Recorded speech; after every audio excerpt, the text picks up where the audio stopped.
What would it take for you to strap on a 20-pound backpack and climb 9,000 feet above sea level? Would you hit the trail if 3 weeks prior to your hike, the mountain had storms daily? Would you if, like me, you're not a hiker? A walker, yes, but definitely not a hiker? 3 years ago, I wouldn't have gone. But when I replaced my instinctual "no, I can't" with a barely brave "yes, I'll try," then I found I outgrew my excuses because I was ready for more. A lot happens when we begin to say yes to those mountains in our life. I'd like to tell you about a recent mountain I said yes to. I'd like to tell you about my hot date with the Iceman. He's not much to look at, but he's my man.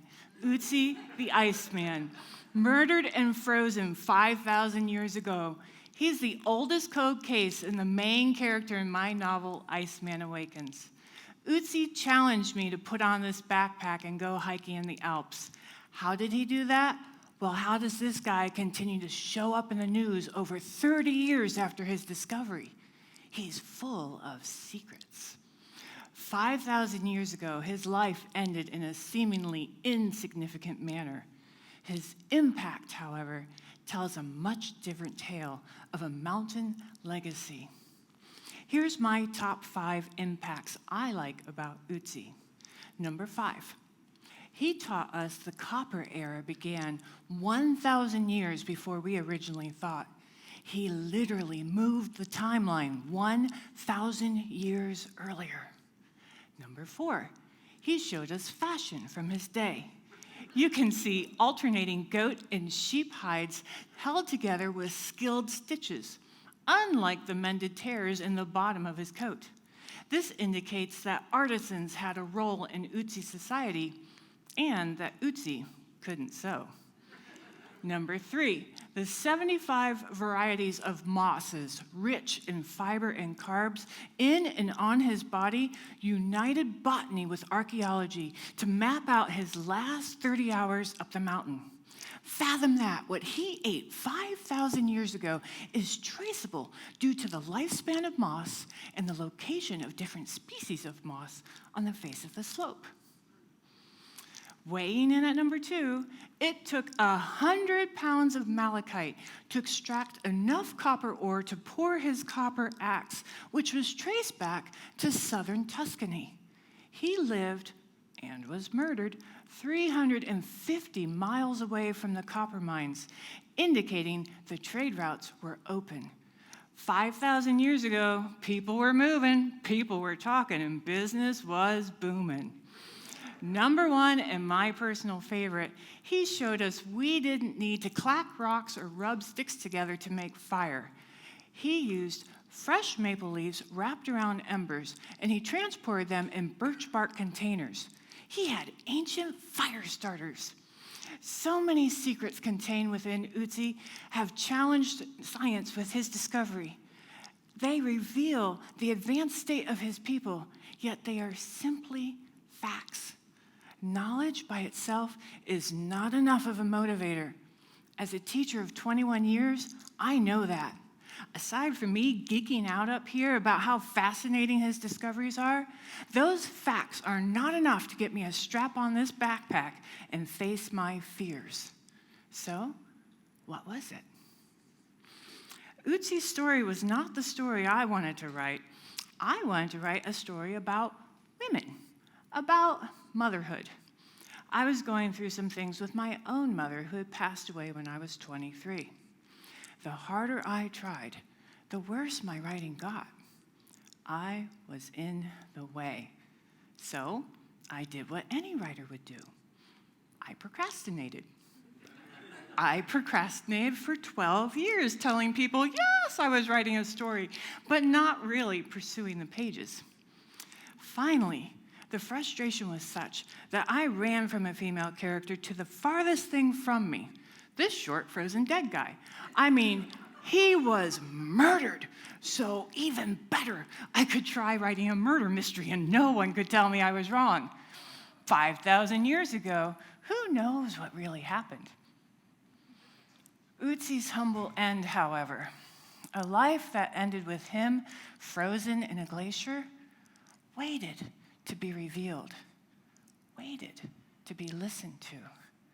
The more I learned facts about Ötzi, the more the man behind the facts began to emerge. And while writing Iceman Awakens, I began to emerge as well. I began to find my voice as a writer, and his mother, she took on the role of the other story I had tried to write. Getting to know Ötzi meant realizing he didn't take the easy route in life.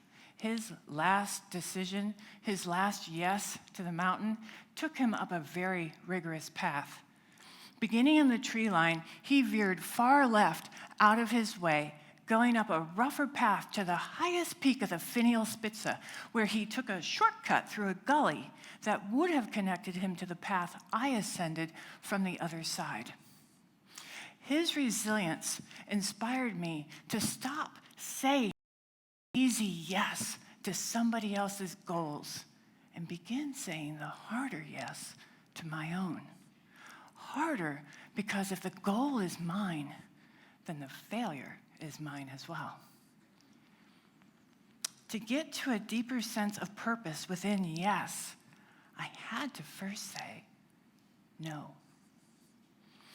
Will you spend the summer writing curriculum? No. That first no declared my true desire. I wanted to be a writer. So I said no. By saying no to someone else's request of my time, I began to find the value in my own dreams and began to say yes. That first yes led to another yes, which led to another yes, till the size of yes grew bigger and bigger outside of my comfort zone, till I found myself on the side of a mountain as my answer. The greatest moment of my trip was not standing near Ötzi, seeing the ice glistening on his outstretched arm, although that was awesome. It was actually the climb.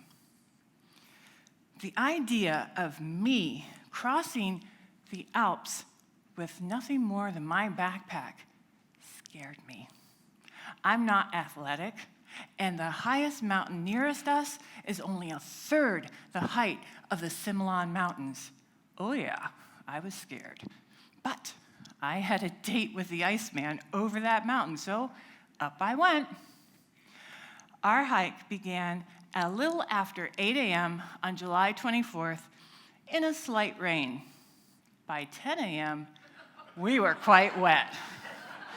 By 2 p.m., we finally reached the place where we could have some soup.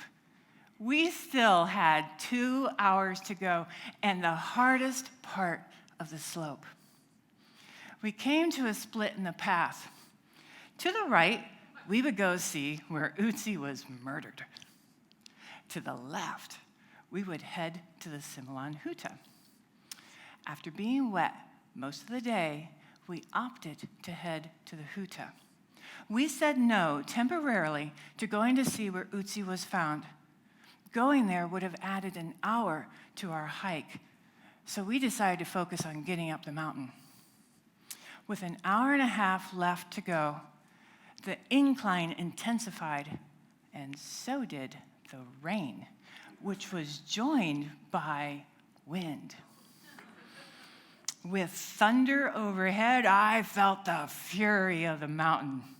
The wind pushed the water, the wind pushed me, the wind pushed my scarf into my mouth, suffocating me. I had water gushing out of the springs at my feet. Everything was wet, everything was slippery. I peeked down the slope behind me and saw nobody. It was just my husband, my faith, and my backpack getting me up that mountain. I depended on my backpack to cover me as I hobbled along. I also depended on my backpack to carry my burdens. None of the troubles at work or the difficult people in my life could be mine to carry. My backpack carried the only things I needed. To stay focused while walking, I began reciting scripture. I said, I have redeemed you. I have called you by name. You are mine. I have redeemed you. I have called you by name. You are mine. Just one more step at a time until we were only 200 yards from the huta, but we couldn't see it. We were so close, but nothing was there, only rocks and more rocks. Instead, hypothermia began to shiver through my body. It was at that point that I determined I did not want to join Ötzi in his death on that mountain. I was going to make it to the hut with my husband. Nothing else mattered except taking one step and saying yes to the next step. Saying even one no would mean I was done. I made it. My husband was amazing.